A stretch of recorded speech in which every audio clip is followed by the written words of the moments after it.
Apakah meritokrasi selamanya merupakan sebuah sistem yang terbaik? Assalamualaikum warahmatullahi wabarakatuh. Berjumpa lagi di channel Belajar Bareng Majid BBM. Dan kita dalam video Babi Ibu Baca dan Bincang Buku. Pada kesempatan kali ini kita akan membahas sebuah buku yang menarik, terbit tahun 2020 yang lalu, berjudul The Tyranny of Merit, What's Become of the Common Good, ditulis oleh Michael Sandel, Political Philosophers dari Harvard Law School. Oke, kita mulai dengan sebuah pertanyaan yang memantik saya ketika membaca buku ini. Apakah meritokrasi selamanya merupakan sebuah sistem yang terbaik? Belum tentu. Jawaban Michael Sandel, ya belum tentu itu terjadi. Kenapa demikian? Kita mulai dulu terkait dengan apa itu meritokrasi. Meritokrasi merupakan sebuah sistem yang menyatakan bahwa seorang yang terbaiklah yang pantas untuk mendapatkan posisi yang terbaik juga. Posisi-posisi yang terbaik hanya boleh diisi oleh orang-orang yang terpilih, orang-orang yang mengalami seleksi ketat, orang-orang yang memiliki prestasi, orang-orang yang exceptionals dalam bidangnya masing-masing, sehingga mereka yang menempati posisi-posisi yang tertentu. Dan itu yang menjadi prinsip dasar dari meritokrasi. Sejauh ini, kalau kita dengar dari definisinya saja, meritokrasi itu merupakan sebuah sistem yang tampaknya tidak ada masalah deh. Ya, kenapa? Karena kalau misalkan kita berada dalam sebuah sistem yang tidak memberikan penghargaan kepada orang-orang yang terbaik dalam bidangnya, sehingga misalkan untuk menempati posisi tertentu kita harus mengandalkan orang dalam, mengandalkan paman, mengandalkan uang untuk membayar sehingga kita dapat posisi itu. Tentu yang mendapatkan posisi itu bukan merupakan orang-orang yang terbaik dalam bidangnya. Sehingga bekerjanya jadi tidak profesional, hasilnya tidak memuaskan, anggaran tidak akan terserap secara efisien, pekerjaannya menjadi bermasalah. Ya, kalau kita bandingkan dengan sistem itu, tentu meritokrasi merupakan sesuatu yang desirable, sesuatu yang tampaknya menjadi preferensi kita dibandingkan dengan sistem yang seperti tadi. Tetapi kalau kita berhenti hanya pada di situ, kita melupakan bahwa meritokrasi bisa jadi dia memberikan dampak negatif. Dampak negatif itu sayangnya tidak hanya dirasakan oleh 1-2 orang saja. Seringkali bisa jadi juga dampak negatif dari meritokrasi tersebut dirasakan oleh banyak orang, dirasakan oleh masyarakat satu negara, dirasakan oleh orang-orang yang mungkin yang mereka tidak tahu menahu sehingga mereka menjadi korban begitu saja dari sistem tersebut. Itulah mengapa Michael Sandel menulis buku ini, The Tyranny of Merit. The Tyranny of Merit, What's Become of the Common Good bermula dari eksplorasi Michael Sandel dalam masyarakat Amerika Serikat yang teramat pelik. Masalah yang dialami oleh masyarakat Amerika Serikat yang pelik tersebut memperlihatkan bahwa ada yang salah dalam sistem di masyarakatnya. Amerika Serikat sebagai negara maju, ya mereka punya sistem yang meritokratik. By system ya, meskipun dalam kenyataannya tidak selalu demikian, tapi by system, orang-orang terbaiklah yang mendapatkan posisi yang terbaik, orang-orang terpilih yang mendapat posisi yang terpilih.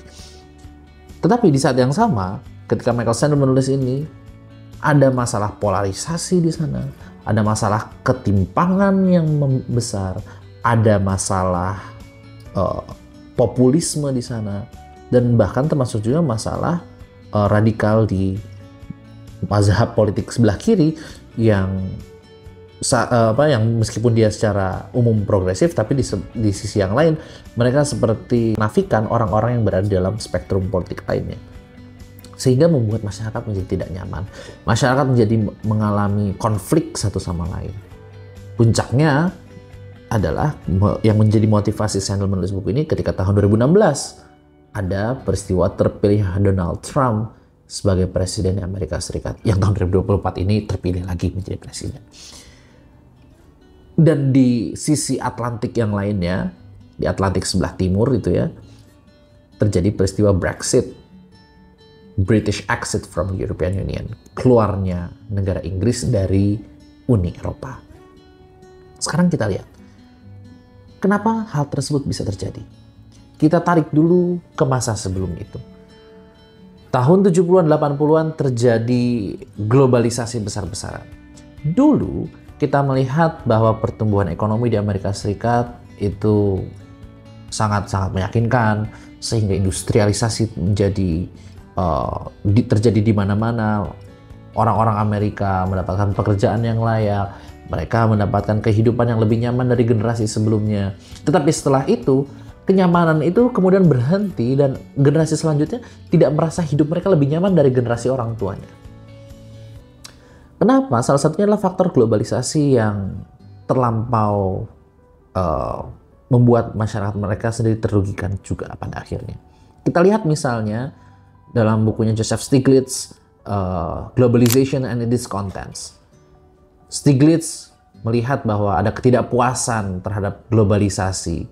Karena globalisasi bagi Amerika Serikat ternyata membuat masyarakat kelas menengah ke bawah itu kesulitan mendapatkan pekerjaan.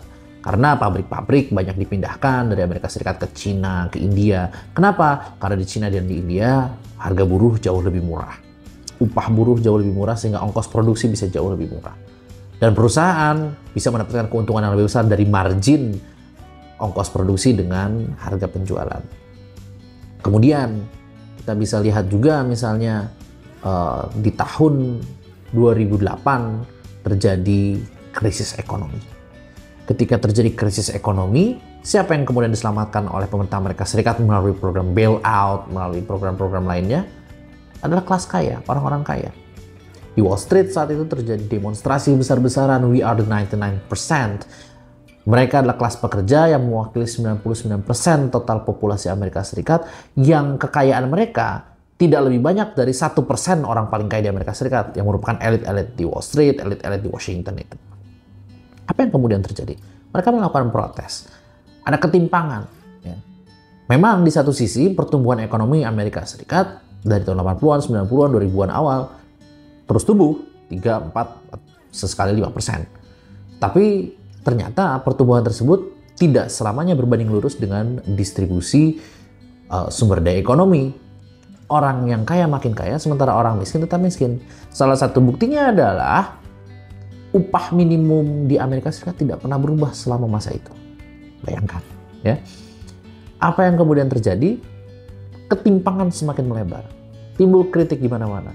Joseph Stiglitz, Nobel Ekonomi, penulis buku The Price of Inequality.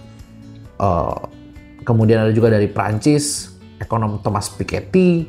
Dia menulis buku Capital in the 21st Century yang merefleksikan kembali pemikiran Karl Marx dalam bukunya Das Kapital, The Capital, dalam konteks abad ke-21. Dan kesimpulannya mirip bahwa globalisasi meningkatkan ketimpangan khususnya di negara-negara industri. Kenapa? Karena penghasilan yang didapatkan oleh orang-orang kaya tumbuh berlipat lebih cepat ketimbang penghasilan yang didapatkan oleh orang-orang miskin. Bahkan ketika terjadi krisis sekalipun di tahun 2008, yang diselamatkan pertama kali adalah orang-orang kaya, bukan orang-orang miskin dan kelas bawah. Apa yang kemudian terjadi? Muncullah kecemburuan sosial. Kecemburuan sosial ini kemudian diperparah dengan mentalitas orang-orang yang merasa ketika mereka mendapatkan posisi terbaik, ketika mereka mendapatkan sebuah merit begitu ya, it's all because of me. Itu semua karena kerja keras saya, itu semua karena kepintaran saya, itu semua karena prestasi saya. Memang dalam meritokrasi, prestasilah yang menentukan posisi. Ketika orang berprestasi semakin baik, ya posisi mereka kecenderungan juga kan semakin baik. Bukan seperti orang yang suka nyontek itu posisi menentukan prestasi begitu ya. Tapi kita lihat lagi misalnya dalam perjalanannya begitu ya di Amerika Serikat timbul kecemburuan sosial. Michael Sandel menyebut itu sebagai meritocratic hubris, keangkuhan meritokratis. Oke, mereka memang berprestasi. Oke, mereka memang mendapatkan posisi yang terbaik karena prestasi tersebut.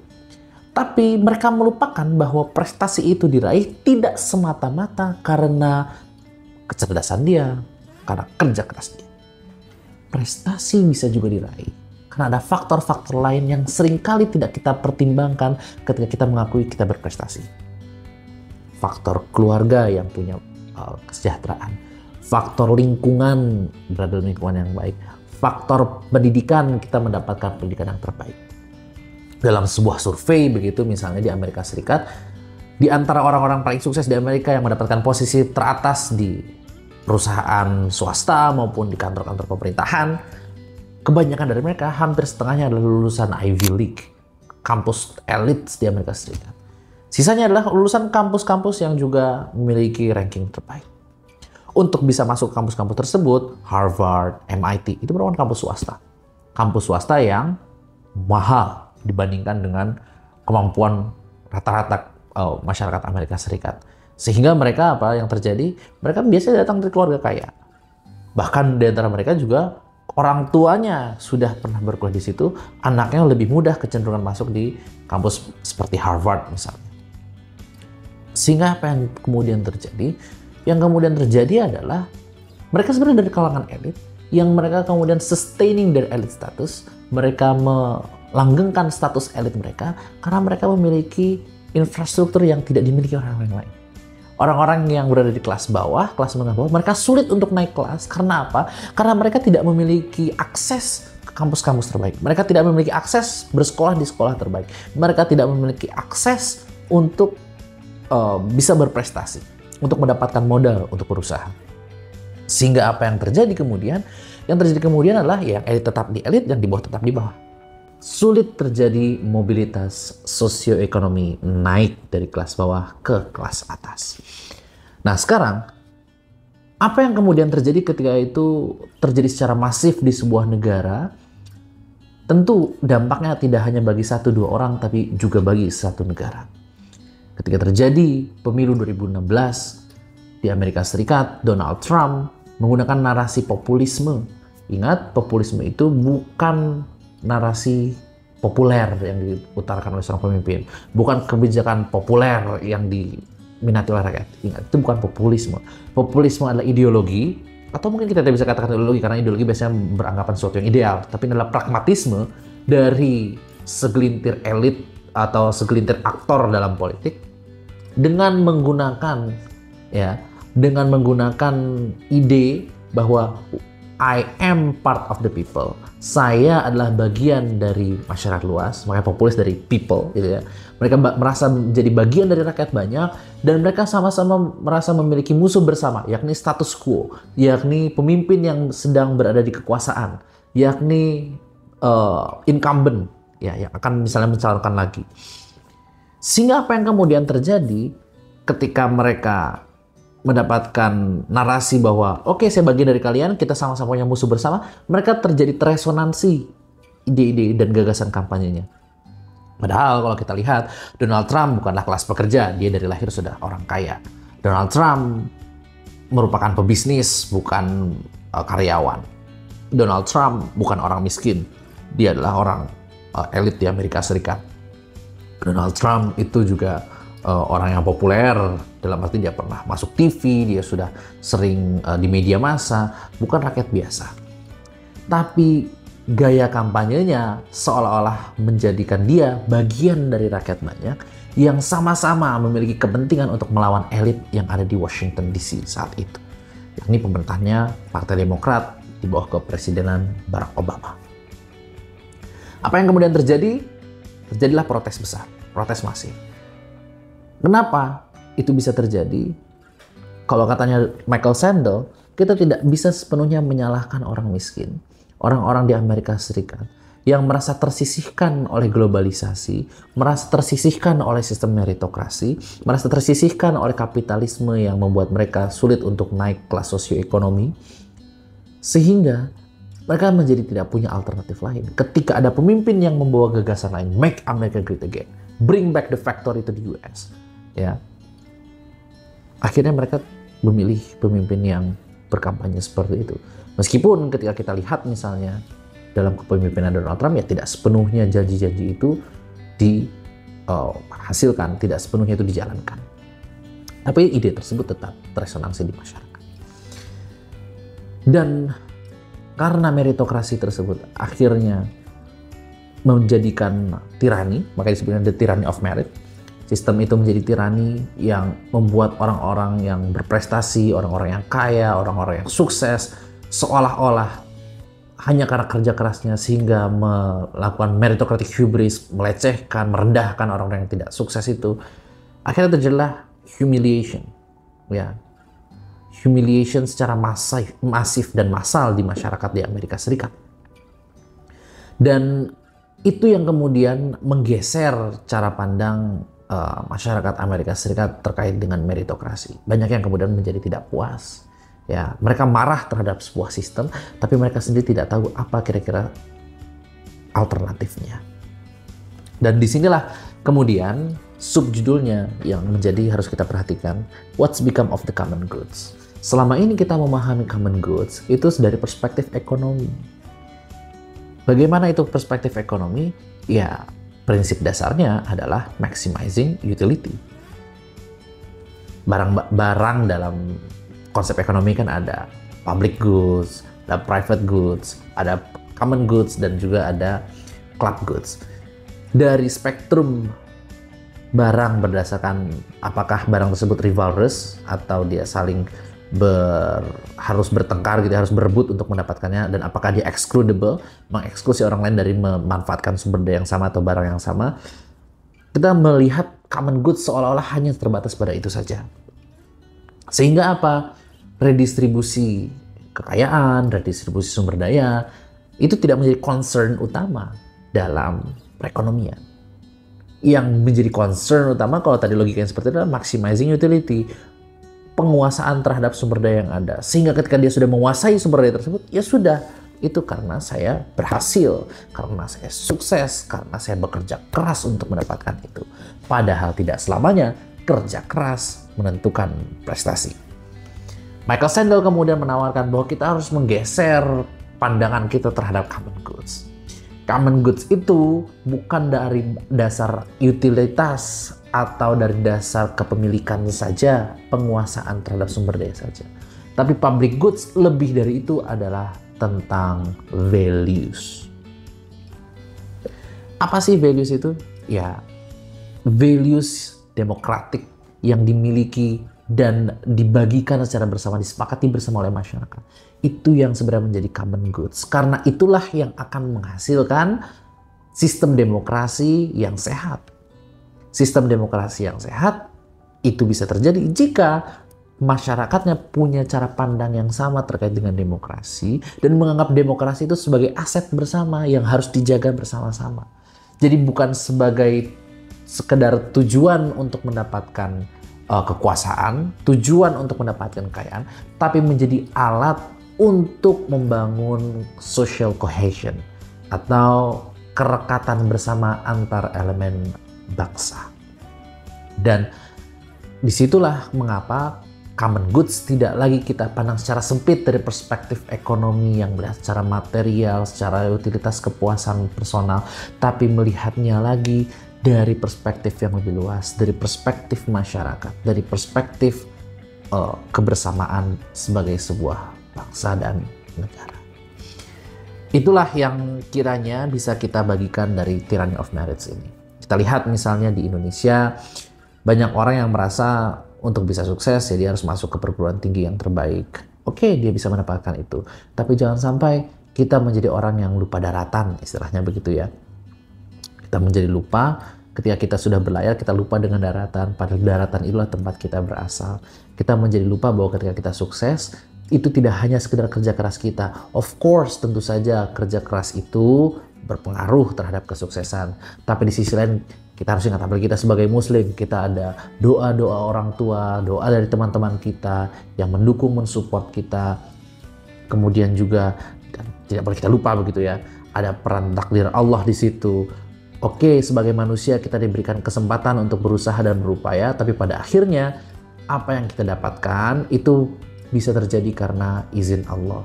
Dan ingat, sebagai seorang muslim, kita tidak hanya dituntut untuk mendapatkan izin Allah saja. Karena kalau sekedar izin Allah saja, Fir'aun mengaku Tuhan pun Allah izinkan karena itu terjadi. Tapi yang kita harus kejar adalah ridhonya Allah. Kenapa? Karena yang nanti akan bisa masuk surga itu hanyalah orang-orang yang Allah ridhoi. radhiyallahu anhum wa radu an. Allah meridhoi mereka dan mereka pun ridho Allah sebagai Tuhan mereka. Sehingga apa?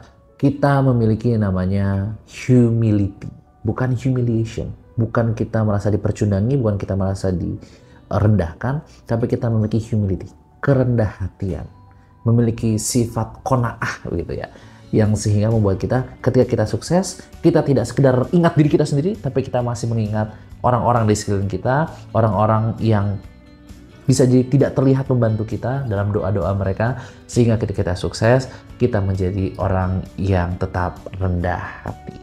Kurang lebih itu yang bisa kita bagikan terkait bukunya Michael Sandel, Tyranny of Merit ini. Semoga teman-teman yang tertarik bisa membaca buku ini.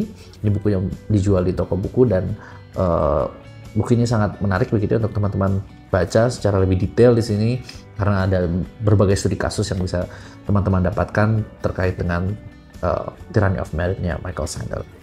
Sampai jumpa lagi di video mendatang. Jangan lupa untuk subscribe channel ini dan juga share video ini ke teman-teman yang lain. Terima kasih. Assalamualaikum.